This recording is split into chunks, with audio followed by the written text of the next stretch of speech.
I think when it comes to writing fiction which involves things which are less than real, first of all, that has to be a step that every writer of fiction makes. No matter what you're writing about, it's not the absolute truth. And I guess you could probably say that about supposed non-fiction as well. There's always some leap of interpretation, personality and perspective when you're deciding to tell a particular story, even if it's just the sports report from yesterday's match. I think when I wanted to write, I wanted to create something which was my own and which was different and which had some of the magic of storytelling which I associate with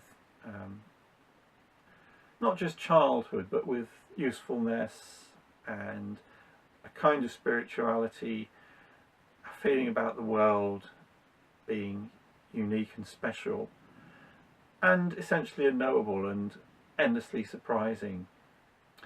And for me, that sense of surprise, that thrill, that misty shimmer on the horizon, the silhouette, the figure that you can't quite see, the voice that you're trying to catch what it's saying, the things that are at the edges of things are those which most appeal to me.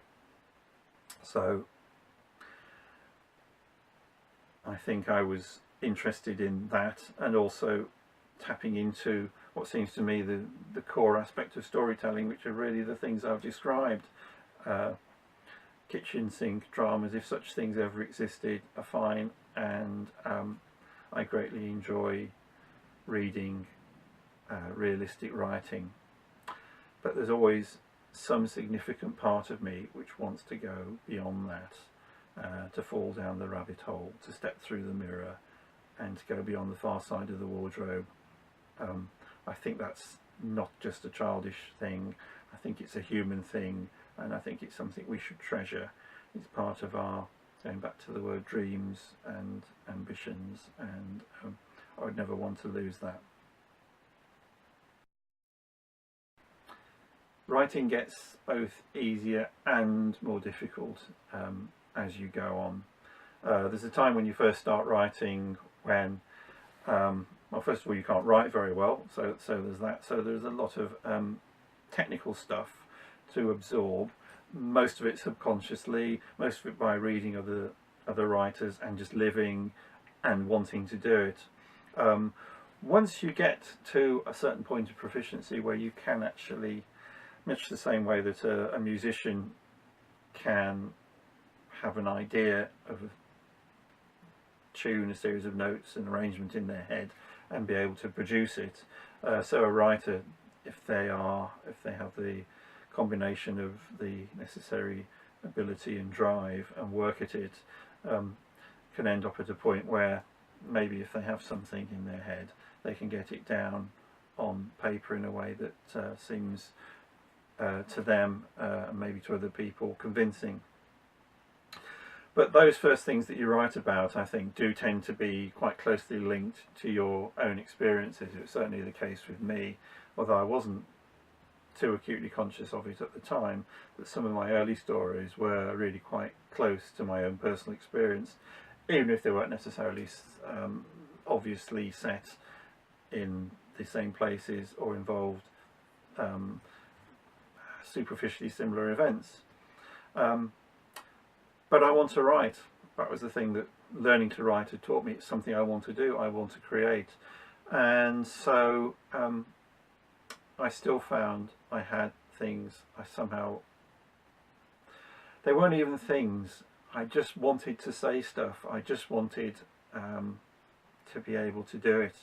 And so I think what happens then is you start to put on roles to some degree, and in much the same way that an actor, when they're given a script, will engage themselves emotionally with it. I think as a writer you're sort of looking for scripts in the sense of a series of ideas or feeling or settings or something that's happened or something that hasn't happened.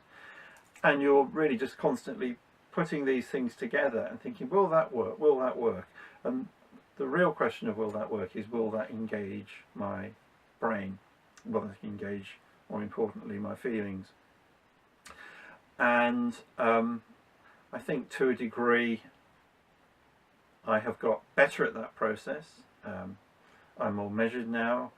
I plan, I replan, I go back to things, I make a lot of research and a lot of notes.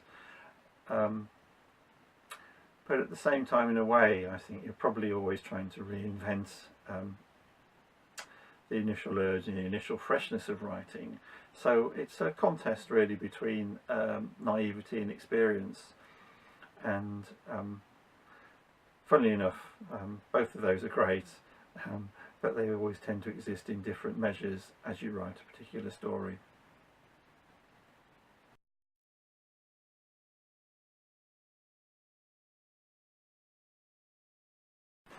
I think that the term literary, when it's used about a writer, only tends to be used when you're talking about genre writers. So nobody would say, Nabokov's a literary writer. In the mainstream of 20th century and 21st century literature, the literariness is taken for granted in certain kinds of work. Then when it comes to genre fiction, if you're a crime writer, or seen as a crime writer, or a science fiction or fantasy writer, or even a historical writer, the literary term may come into play. I suppose what it's really about is the quality of the prose, and for me the quality of the prose, the vividness of the writing has always been important. It was important to me long before I understood what it was or why. When I was first reading adult literature, I knew that some writers were just able to communicate that sense of place, the feel, the characters, the drive of what they were trying to say far more effectively than others. I often mention Keith Roberts as a significant writer to me, and I remember reading Pavan, for example, and I didn't have the tools then to understand what was going on with his actual, the way he was constructing things and the imagery that he was using. To me, it just seemed more vivid. It was just so much more powerful, and I just thought, well, this guy's just communicating so much more. It was only later when I came to understand more about what he was doing that he was writing. He had just a greater attention to fine detail and a strong literary style and brushstroke almost. It was just the quality of what he was doing was so much better. And for me, that's always been important. It's like a well-painted picture or a poorly painted picture. You might still be able to tell, broadly speaking, what the poorly painted picture is about. You may even find it interesting, but it's not going to draw you in the way a well-painted picture would. And so, in the sense that I'm a writer who paints good pictures that mean something to the reader, I like the term literary. But in another sense, I think it's often a way of patting the supposedly more edge of the mainstream genres on the head when a writer does something which has some evident quality to it. So yes, maybe I'm a literary writer, but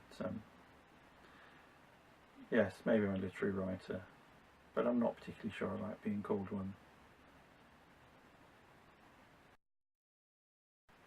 Since finishing Red Snow, I've turned my attention quite a bit more towards some shorter ideas that I've been working on. I have most of my, I say short stories, most of my short stories tend to be of quite ambitious length. A novella called The Visitor from Torred, which has been quite well received and is out in quite a lot of the year's best anthologies, which I'm quite proud of.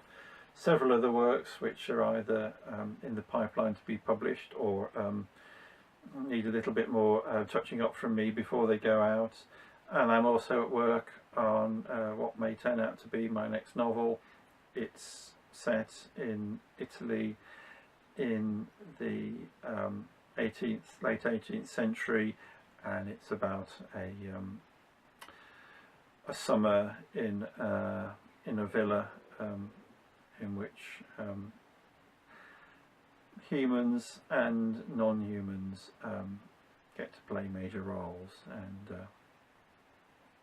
certainly one of the stories I'm thinking about at the moment in terms of a kind of parallel, which probably means there'll be nothing like it, is the go-between, but who knows. I'm certainly enjoying it, and I'm still enjoying writing, and I will continue doing so as long as I can.